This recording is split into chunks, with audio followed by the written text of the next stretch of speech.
What's up, guys? It's your boy Pablo back with another video, and today, guys, we got MC Hammer, right? We got. Let me double check. Just be saying shit sometimes, yeah. MC Hammer or Hammer, and he got the this video called Ninjas, Seven Ninjas so powerful that they had to die. So I'm an anime fan. I love anime. I watch a lot of animes.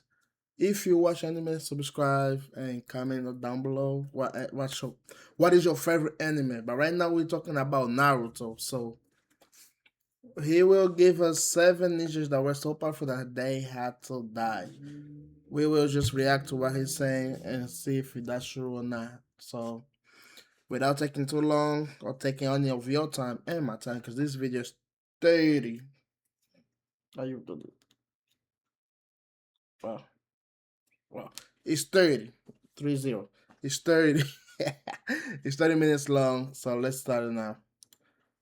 Naruto universe. In fact, you can be super powerful in the Naruto universe. You can yank meteors out of the sky and hurl them at entire armies filled with shinobi, and they'll have nothing to do other than hope that a couple of their strongest are able to slow it to the point where it can be settled on the ground in a non-violent fashion. You can make lava release Rasen Shuriken that cut trees that are 5 miles wide in half, or pull literal lightning out of the sky and use it as an arrow. But you never want to get too powerful in the Naruto universe. See, because historically, bad things seem to happen to those who reach the highest heights of strength in Naruto. See, because if your name isn't Naruto or Sasuke, those wax wings aren't gonna take you anywhere near the sun. And yet, so many have tried. But in the Naruto universe, there's one truth more universal than if Rasengan doesn't kill it, Naruto's words will, and that is, if you get too powerful, the plot's gonna kill you. And one would assume, well, this would be a universally taught lesson. As soon as you say that, I just remember Itachi.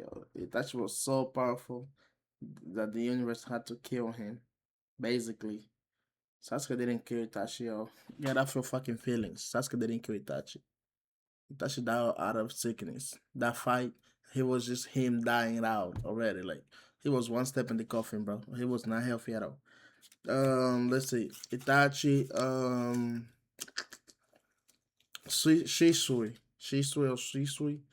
They got to like remove his eyes and fucking put a bug that fucking poisoned him so he could die. That's crazy. That's crazy. They had to do all this just to kill him, yo. Sit inside the confines of Naruto as child prodigy after child prodigy after child prodigy died at increasingly young ages. Over the course of Naruto, we see dozens of characters with ridiculous potential wade into these dangerous waters just to share the same fate. And thus today, I want to talk about those characters. I want to talk about the characters that showed such ridiculous amounts of potential that they had to be killed. And more so than that, I want to talk about why they had to be killed and shine possibly a little light onto Kishimoto's thought process as he wrote off these ridiculously powerful characters long before their time was truly up. All that is to say, today we're talking jutsu so broken they got their wielders killed. But before we get to snuffing out potential Kage level threats, guys, please, for me, like this video, subscribe to the page, and hit that noti bell. And if you're looking for one additional NC Hammer 23 video every single week, guys, you can go ahead and find my Naruto reaction series using the fourth wall link in my description below. We are on to the final fight,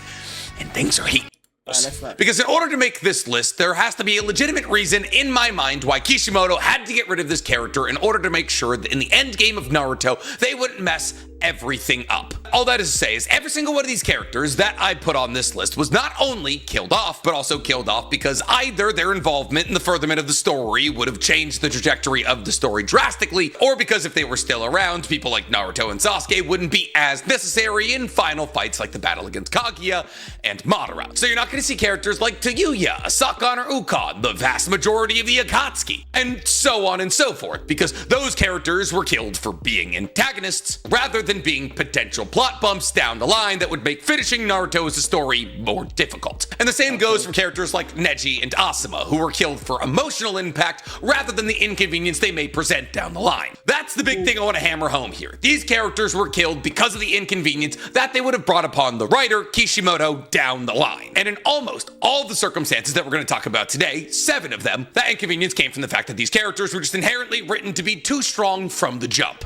Now, with those rules out of the way, anyway, let's get into our list with our number 7 entry. Because coming up at number 7 on our list of Naruto characters who were killed for plot reasons, we have Kimimaro. Now, listen, I'm not going to sit here and say that if Kimimaro using his Shikatsu Myaku was never affected by some kind of unnamed chakra disease, that he would have been able to stand toe-to-toe with the likes of Madara one day. Shikatsu Myaku was powerful for the time period that it existed in. Kimimaro with Shikatsu Myaku was able to produce hard as steel bones from his body. Hard as steel bones that could either fire out of the tips of his fingers, extend from his rib cages to protect himself from incoming mid-torso shots, or extend from his arms like Baraka in order to increase the range and killability of his punches. And when Kimimaro got truly serious, he could even go so far as to pull his own spine out of his back to turn it into a sword. And while Kimimaro, even on his deathbed, was able to battle against the drunken Rock Lee and Gaara simultaneously, such a degree that even after Gaara covered an entire battlefield with sand and used a sand burial on all of it, a version 2 curse mark, Kimimaro was able to survive the immense pressure and even go in for the kill against Gaara and Rock Lee before, unfortunately, his heart gave out. I guess not unfortunately, but unfortunately for him. Now that's a pretty insane level of power. Being able to go toe-to-toe with just a drunken Rock Lee, who had just a couple dozen episodes ago shown us that he was the first ever person to be able to come into contact with Gaara, is an impressive feat in its own. But then sprinkle Gaara, the next Kazekage, on there and it becomes even more impressive. And well, yes, I have not a singular doubt in my mind that if Kimimaro A wasn't affected by his chakra illness and B had been allowed to grow up to be, older than 16, he probably would have been able to achieve incredible things with the Shikatsu Myaku. However, fundamentally, as Naruto's power system expanded, hundreds of jutsus that would very easily defeat a Shikatsu Myaku user were revealed. Any Kekkei Genkai, really. Storm release, boil release, lava release, magnet release, particle release, or dust release, immediately destroy even the strongest iterations of Kimimaro. Kimimaro's peak in terms of strength was probably like Torune Abarame, a high-level Anbu / root fighter who pretty much gets trounced by any and all members of the Akatsuki, but obviously especially Tobi / Obito. But then Nick, why was Kimimaro killed for plot convenience? Well, one, it's straight up undeniable that at the time that Kimimaro was alive and therefore died, he was probably the strongest character we'd ever seen outside of Orochimaru, and therefore if he was going to be allowed to continue existing, he probably would have taken over for Kabuto from a plot perspective. Why do you need Kabuto if you have a guy who can fight Rock Lee and Gaara simultaneously? But more importantly than that, if Kimimaro was around and therefore not affected by whatever chakra illness that was killing him, then Orochimaru would have no need for Sasuke. See, Orochimaru tells us several times that they believe that Kimimaro is also a perfect vessel. A vessel that Orochimaru would A, love to use on account of the fact of the unique bloodline Kekkei Genkai, the Shikatsu Myaku, but also a vessel that Orochimaru believes won't reject them after 3 years. And thus, without Kimimaro being affected by some kind of chakra illness that was eventually his undoing, Orochimaru would have had no real reason to go after Sasuke. And while yes, of course, you can make the argument that Orochimaru was just going after Sasuke for Sharingan in a hypothetical universe where he had a perfect vessel secured with Kimimaro, Orochimaru has Sharingan. Orochimaru is the person who gave Danzo Shinu Chiha's arm to fill with Sharingan. They have plenty. So in actuality, was it the strength of Shikatsu Myaku that got Kimimaro killed? Well, I mean, kind of, but more so than anything, it was the fact that as long as Kimimaro was around, Orochimaru wouldn't need Sasuke. And in the end, that's what got Kimimaro killed. Because it has more to do with Kimimaru's potential ability to be one of Orochimaru's perfect vessels and less to do with his Shikatsu Myaku, that's why he's in our number 7 spot. But since we're talking about the Sharingan, we might as well get to our number 6 spot, because coming up at number 6 on our list of Naruto characters too powerful to be allowed to live, we have Shisui. Now listen, I am an outspoken hater of Kodowa Matsukame. I don't think it's the strongest genjutsu. I think it's massively overrated. But at the end of the day, if Shisui was present... well, that's a crazy genjutsu, bro. You don't even notice that you're on a genjutsu. You might just be on a genjutsu of him right now. If we activate Rishi, you're gonna live a normal life like nothing happened here. You're not even gonna notice. So what the hell are you talking about, bro? during the majority of the most important moments that happen after his death, fundamentally everybody in Naruto would be like, send the Shisui. Shisui's strength was undeniable. He awoke the Mangekyo Sharingan at just 7 years old. He was one of the youngest members of the Anbu ever. And Itachi, who's one of the most talented members of the Uchiha ever, looked up to him. I mean, this is a kid who was fighting against heads of the Anbu at the age of 16. And while I'm not the biggest fan of Kodo Matsukame, a jutsu that's supposedly either derived from Kodo Matsukame or related to it, was used by Obito to control the Mizukages of the Hidden Mist Village for God knows how long. I mean, Obito, with just the usage of Genjutsu, was able to plunge the Hidden Mist Village into the Blood Mist Village era. And the effects of the jutsu were so complete that not only was Yakura known as an absolute monster as a Mizukage, but also when he was broken out of the effects of this Genjutsu, the shock literally killed him, eventually. Now, obviously, we don't know as to whether or not Kodo Matsukame works in this exact same way, even though Tsunade guessed that whoever used this Genjutsu was most likely related to Shisui in some way or another. If the Kodo Matsukame was able to do anything even remotely close to that, it would have changed how Konoha interacted with its main antagonists for the rest of Shisui's life. Because, well, sure, we believe that the Kodo Matsukame has something in the region of a 10-year cooldown, and yes, people can be broken out of the Kodo Matsukame as easily as they can be broken out of any other Genjutsu. Shisui's Mangekyo Sharingan-based Genjutsu, that's not even necessarily Kodo Matsukame, have shown the ability to be able to override the Genjutsu resistance of certain dojutsu, like the Byakugan. And therefore, it's not necessarily insane to say, especially considering the fact that Kodo Matsukame was used on Edo Itachi, that if Shisui was still alive by the time that the Fourth Great Shinobi World War came around, that he hypothetically could have just used Kodo Matsukame on Madara or Kabuto or even Obito. And by using Kodo Matsukame on any of those people, Shisui could have turned the tide of the Fourth Great Shinobi World War substantially. Imagine a hypothetical circumstance where instead of Itachi and Sasuke fighting against Kabuto, it's Shisui and Itachi. Now imagine Shisui uses Kodo Matsukame on Kabuto to tell Kabuto to use all... What is Shisui 6? Who you got next on your list? You're like...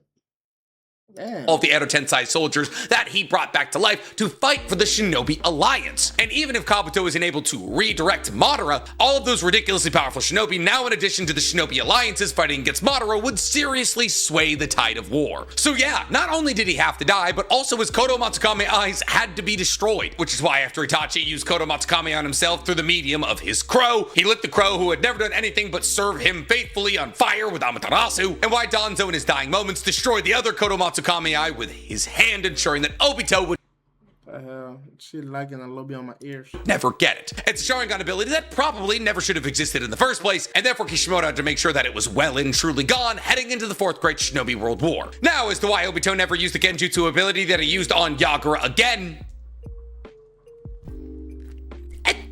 His body's half white Zetsu and therefore half Hashirama cells. There's really no reason for us to say that his cooldown is comparable to that of what Shisui had to go to. It was probably more comparable to that of Danzo's, which was like once a day. So once again, Matsukame Eye with his hand ensuring that Obito would never get it. It's a Sharingan ability that probably never should have existed in the first place, and therefore Kishimoto had to make sure that it was well and truly gone heading into the Fourth Great Shinobi World War. Now as to why Obito never used the Genjutsu ability that he used on Yagura again.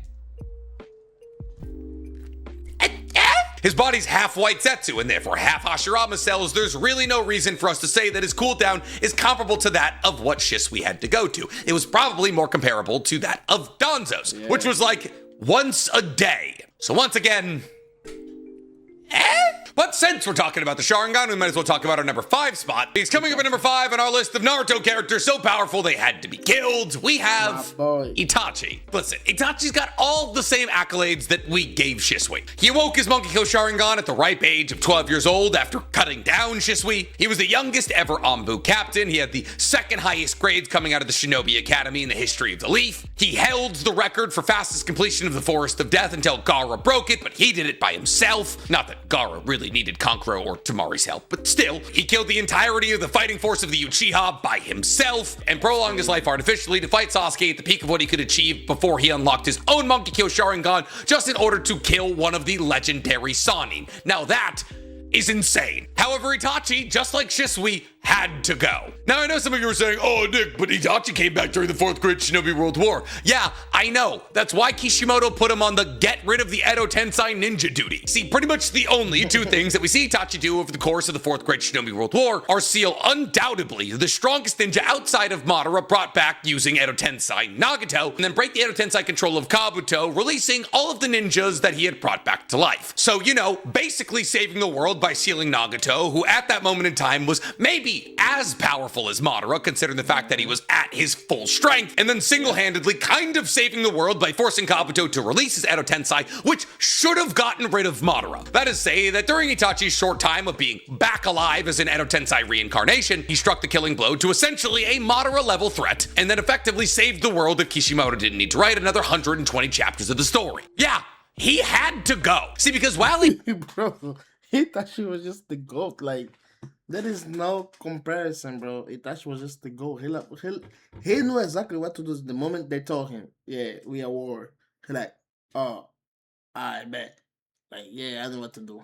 Itachi probably never would have been able to achieve the level of strength that he displayed during the 4th Great Shinobi World War on account of the fact that he had infinitely refilling chakra and infinite regeneration because he was an Edo Tensei reincarnation. That doesn't change the fact that having Itachi involved either in the battle against Nagato or in the 4th Great Shinobi World War wouldn't have swayed the tide for the Shinobi Alliance significantly. Now, I'm not one of those delusional fans who believes that Obito stands a chance in combat against Nagato, Obito, or Madara, because fundamentally, he doesn't. However, kind of like how when we saw Edo Itachi fighting alongside Killer Bee and KCM1 Naruto, the addition of Itachi, and therefore the addition of a Yata Mirror and a Totsuka Blade, is a scary addition that basically gives you an out of any fight that you put him in. Oh no, we're fighting against Obito. Okay, create an opening where Itachi's able to stab his soul with the sword of Totsuka. He'll be sealed forever. Oh no, Madara's using purple mouth lasers. Okay, get behind Itachi's Yata Mirror. It literally reflects everything. Oh no, Kaguya's here. Okay, we don't really need the Sun and Moon seal. Once again, Totsuka Blade works just fine. Not to mention the fact that without the death of Itachi... Bro, and it's crazy that he put it, MC Hammer put Itachi down here, bro. It's crazy. Number 5 is crazy. It's supposed to be like top 3 for real. Sasuke never would have been able to awaken to EMS unless Itachi was like, I saved Papa's eyes, which would be wild, but also really cool. And thus, while Itachi, without a chakra illness, wasn't going to achieve the level of strength that Obito, Madara, or even Nagato had, adding him in to fight for the good guys is a cheat code. He literally told Kabuto that the one weakness to his Edo Tensei Jutsu was his existence. He could not be there legally any longer. But since we're talking about Rinnegan,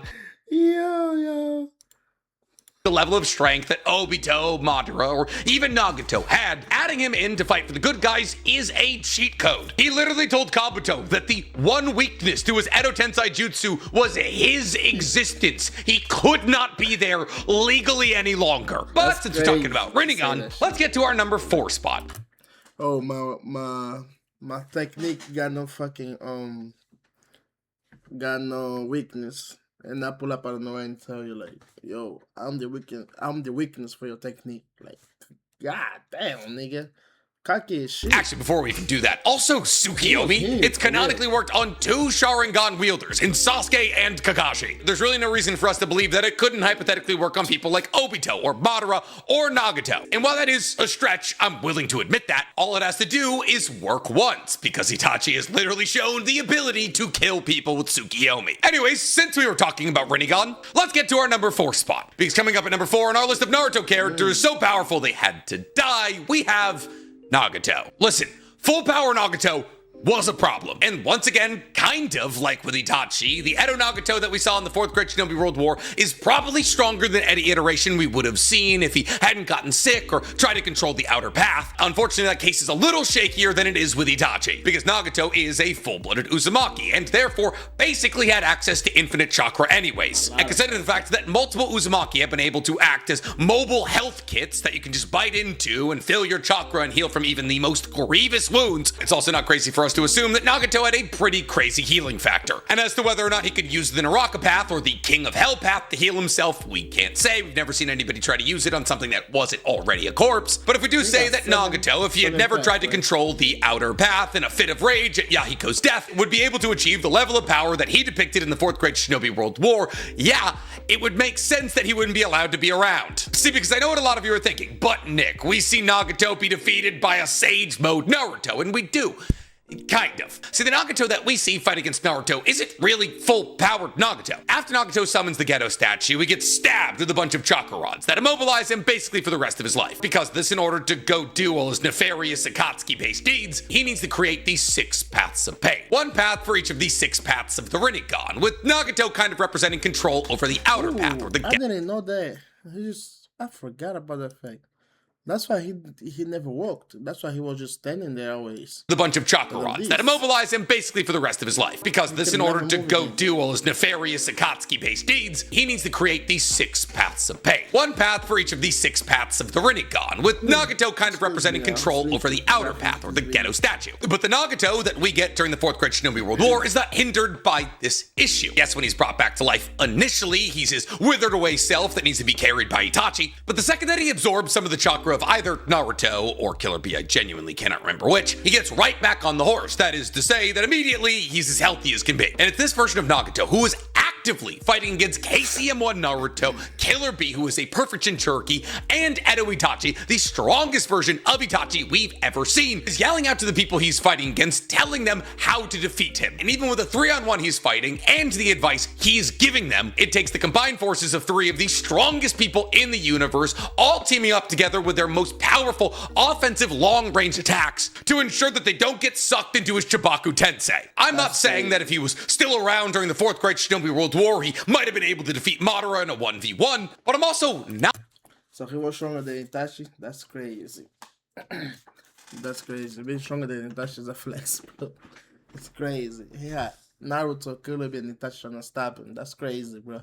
Not saying that. See, Madara, when he was brought back to life at the beginning of the 4th Great Shinobi World War, was an Edo Tensei reincarnation who was able to flip between his Rinnegan and his Sharingan. And while, yes, this iteration of Madara was undoubtedly stronger than Nagato, I'm sorry, I was being clickbaity, Nagato being able to counteract the Rinnegan abilities of another Rinnegan user would be a huge plus. Oh, you're ripping meteors out of the sky? Cool, I can use the repulsive force of the Devapath to blast them away. Or you're firing off fire release so incredibly powerful that it takes an entire legion of water release users to cancel it, I can absorb it and add it into my own chakra. You're trying to control the Geto statue? I can control the Geto statue. Not to mention the fact that the 4th Great Shinobi World War probably wouldn't have come to pass in the first place if Nagato had not died. See, because while I do believe that in a battle between Obito and Nagato, Obito does probably win, and a battle between Obito, Nagato, and Konan, Obito does not win. And therefore, Obito never would have been able to get his hands on the Rinnegan in the first place. And as Nagato was swayed to the side of Konoha after his battle against Naruto, if either Nagato hadn't rather pointlessly wiped out the entirety of Konoha or just decided to not bring them back to life, Obito really would have had no way to get the Rinnegan. There's a reason that Obito didn't steal him from Nagato earlier, because even though Obito might have been stronger than Nagato, Konan was always by his side, and Konan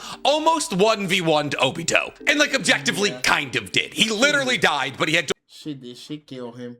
But he used the power of this Sharingan to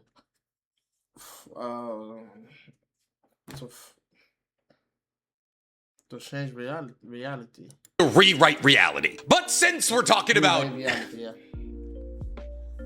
death, let's get to our number 3 spot, because at number 3 on our list of Naruto characters so strong that they had to die, we have Dan. Now listen, based off all of the characters that I've listed up until this moment, you're like, how is Dan Kato, Tsunade's first love, this high on the list? And to that I say, you forgot how his jutsu worked. See, Dan is the only user of the spirit transformation technique we've ever seen, and honestly, thank God. See, because this S-ranked jutsu deserves to stay in the grave. See, imagine the Yamanaka's mind transfer jutsu, but take away literally everything about it that makes it bad. The spirit transformation technique, just like with the Yamanaka's mind possession jutsu technique, allows for the user's spirit to leave their body. And while, just like with mind possession jutsu, the user is able to control the actions of the person whose body they hop into, Dan is also able to just straight up kill the person. Yep, if Dan hops into your body, he can just suppress your spirit until you die. At which point, he just goes to the next guy. But it's not just meant for killing, because Dan can also transfer his soul into other people's body to transfer chakra to them. And it's also incredible for reconnaissance, because even if Dan does not know where someone is, if he just goes, hey, I want to go to Naruto right now, and then launches his soul out of his body, he always gets to his intended target. Can you even conceptualize how insane that is? He has a soul. He can have... Right, so his stuff is the soul, right? What do Ino do? She transfers her mind. He transfers his soul. But if Ino transfers her mind to you, if you're weak, she gonna control you. If you're strong, you can fight it, right? So isn't it the same thing with this guy? With this guy? His soul leave his physical body, and mind you, when he's in his soul form, cannot be injured. He can leave his body miles from a battlefield and can just go, hey, bring me to Madara, and then he can throw his soul into Madara's body, depress him literally to death, and then go to the next guy. And here's the thing, Dan was that guy when he was alive. He even told everybody, he was like, yeah, I used this jutsu to kill a ton of shinobi back in my day. And he personally admits that there was literally only one weakness, and that is to trap him in a barrier before his soul can get out. As to how he died, I cannot say. But the fact that Tsunade believed that he could become Hokage is not that surprising. This is by far and away the dumbest jutsu that Kishimoto ever wrote. Just completely and totally asinine. Like, the second you start thinking about it, you're like, there is no weaknesses in this jutsu whatsoever. Especially when you consider the fact that he was a Jonin. He could use shadow clones. He could just leave his main body in Konoha, send a shadow clone to combat, and have his shadow clone use this technique. There's no reason a shadow clone shouldn't be able to use this technique. And then a shadow clone could just fly around with a soul and kill people. It's so dumb they had to kill him before they revealed his jutsu. But Dan's not the only person on this list who was killed before they were able to show off their biggest jutsu. Because coming up at number 2 on our list of characters so powerful they had to be killed, we have Obito. Listen, the second that Obito got his second Sharingan back and switched to the good guys, he had to die. I get that by the end of the 4th Great Shinobi World War, Obito could just teleport your whole or half of your body to another fucking place and get you killed. He could just teleport you to the volcano and get you killed. Yeah, he had to die. He had to go. He could teleport you and bring you back. Like, he could just seal you inside of somewhere or go through you and just like fuck your insides out. Like, yeah, it wasn't in the best shape, you know, considering the fact that he had already undergone 2 separate things that should have killed him by A, having the 10 tails ripped out of him, and B, having to use Rinne Rebirth in order to bring Madara back to life. But like, he had been stabilized by Naruto. Obito was going to survive the battle against Kaguya, you know, Sans Ash all killing bone. And that probably not only would have invalidated the idea of Kakashi becoming Hokage, but also pretty much the plot of Boruto. Because what we can't necessarily say as to whether or not Obito would have been able to use the Susanoo that Kakashi showed with his DMS form, he definitely would have been able to use some kind of Susanoo. And not only would he have been able to use some kind of Susanoo, his Susanoo absolutely would have had Kamui-related abilities, like Kamui Shuriken. See, obviously, yes, Obito gave the last vestiges of his Sage of Six Paths power to Kakashi, which allowed for him to use a DMS form for a little amount of time in the final battle against Kaguya, and that powers most likely would allow for Kakashi to access a perfect Susanoo and all of the ridiculous abilities he had with his DMS form, not to mention the fact that Obito's body was still half white Zetsu, therefore half Hashirama cells. He had a regeneration factor, one of the best in the universe. If he had survived the battle against Kaguya, he probably would have been able to use his Kamui Monkey Kyo Sharingan abilities as frequently as he would want to, which would mean that with both of his Kamui, he would not only be able to teleport parts of his body away to make himself invulnerable to physical contact, an ability that by itself already made him one of the strongest opponents in the entirety of the Naruto universe, but also he'd now be able to warp other things away from his body into the Kamui dimension. And consider the fact that Kakashi, who was using a Monkey Kyo Sharingan that was not his and did not have access to Hashirama's cells, was almost able to literally rip the head off the Ten Tails with a Kamui attack. Those abilities in the hands of somebody who still may have had access to Sage of Six Paths chakra would have immediately immediately for the next 40 years made him one of Konoha's best options when it came to fighting outside threats. And if he did get access to the perfect Susanoo that Kakashi did, which would not make sense considering the fact that they were his eyes, I don't know if Naruto becomes Hokage until he's like 50. Oh, Nick, but Obito is the reason the fourth great Shinobi world happened. There's no way they would make him Hokage. I don't know, man. Orochimaru got to go to Naruto's wedding. Kabuto's running an orphanage. Nobody served any time. Not to mention, if Obito was still around, there'd be more members of the Uchiha clan, and thus Sasuke, Sarada. Don't forget, Naruto, they choose the strongest to be the Hokage, yo. So, and Naruto, they choose the strongest to be the Hokage. So don't think that he wouldn't be. He might, because who gonna stop him? Who gonna stop him? He gonna kill Naruto, bro. And I guess Sakura wouldn't be the last vestiges of it. So the second that Obito did what's the opposite of a heel turn? A baby? Oh no, he's not gonna kill Naruto. Bro, he gonna cut Naruto in half and send Naruto to another dimension. It's over with. Or he gonna just send the whole Naruto body to another dimension. What the fuck is Kyuubi gonna do? How the fuck Kurama gonna get out of the other dimension? Exactly, I'm not thinking this shit through. Oh, Naruto's fast as shit. He don't need to be fast. He just need to know where you're going. You just need to know, like, okay, fire this way, he gonna go that way, and then just teleport you, bro. They just need to look at you. Don't forget, Sharingan's is fast too. So. Face turn, would that be the proper? Right? I don't know. I didn't grow up in a double wide. I'm kidding. It's a joke. It's a joke. I like professional wrestling. Ricochet's a friend. Anyways, the second that Obito became a good guy, his fate was sealed. But speaking of Toads? I don't know. I have no connection between Obito and her number one spot. Minato? I guess, speaking of Minato, we didn't really talk about Minato with the eye. Anyways, we're getting to our number one spot. Because coming up at number one on our list of Naruto characters who were so strong they had to be killed, we have Jiraiya. Oh, Nick, what are you talking about? Oh. Nah, Nick, wait. I know exactly. Wait, what? Wait. So you mean to tell me, well, he was the teacher of Naruto, and Pain, all the Pains, whatever, fuck him. Wait, you mean to tell me Jiraiya was stronger than that? Nick, you gotta explain this one better, yo.